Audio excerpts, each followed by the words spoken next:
एक वक्त की बात है, एक बहुत बड़ी कंपनी थी और वह कंपनी बहुत ही घाटे में चल रही थी। इस बात से उस कंपनी का मालिक और उस कंपनी के सारे एम्प्लॉय बहुत परेशान थे, क्योंकि जब कंपनी की तरक्की नहीं हो पा रही थी तो उनकी भी तरक्की नहीं हो पा रही थी।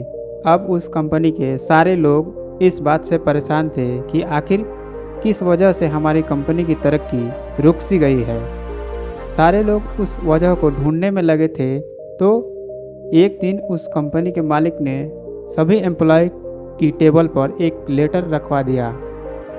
जब सारी एम्प्लॉय ने उस लेटर को खोलकर देखा तो उस लेटर में लिखा हुआ था कि इतने दिनों से जो हमारी कंपनी की तरक्की नहीं हो पा रही थी, इसका वजह हमारी ही कंपनी का एक इंसान था जिसकी आज डेड हो चुकी है और हम सब लोग उस इंसान के फ्यूनरल पर अभी जा रहे हैं।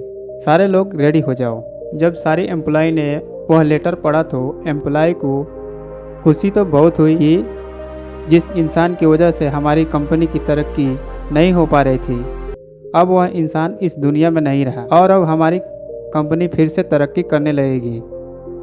लेकिन वह सारे लोग थोड़ा दुखी भी हुए कि जो भी था वो हमारी कंपनी का इंसान और आज उसकी डेथ हो चुकी है। तो उस कंपनी के मालिक ने सारे एम्प्लॉय को एक जगह सारा जमा किया और वो सब मिलकर उस इंसान के फ्यूनरल पर गए।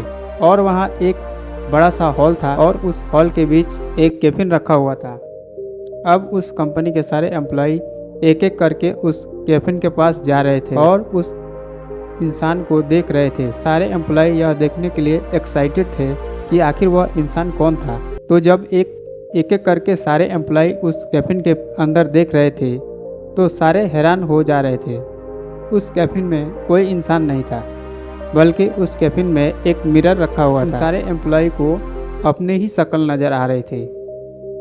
दोस्तों, इस कहानी से हमें यह सीख मिलती है कि हमारी ज़िंदगी में हम जिस भी पोजीशन पर है वह हम किसी और की वजह से नहीं बल्कि अपनी खुद की वजह से हैं। हम बहुत सी बार अपनी परिस्थितियों को दोष देते हैं, मजबूरियों को दोष देते हैं, लेकिन हम यह नहीं सोचते कि यह आज हम पर जो हालात है वह भी हमारी खुद की वजह से है। हम हमेशा अपने काम को कल पर टालते रहते हैं। काम करने क्या भी मूड नहीं है, यह सब बहाने देकर हम खुद को कभी आगे नहीं बढ़ने देते हैं। अगर हम अपने आप को अपना 100% नहीं देंगे तो हमारी तरक्की कभी नहीं हो सकती। सपने तो हम बहुत बड़े बड़े देख लेते हैं, लेकिन हम बाद में खुद पर ही शक करने लगते हैं कि क्या यह मेरे सपने सच हो पाएंगे, क्या मैं इन सपनों को सच कर पाऊंगा।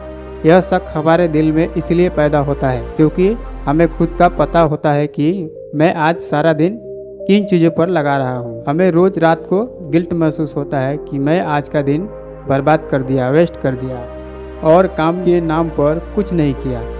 अगर आप भी चाहते हैं कि आपको गिल्ट महसूस ना हो तो आपको उन बहानों को साइड में रखकर अपने काम पर फोकस करना पड़ेगा। वो कहते हैं ना कि मेहनत इतनी खामोशी से करो कि कामयाबी शोर मचा दे।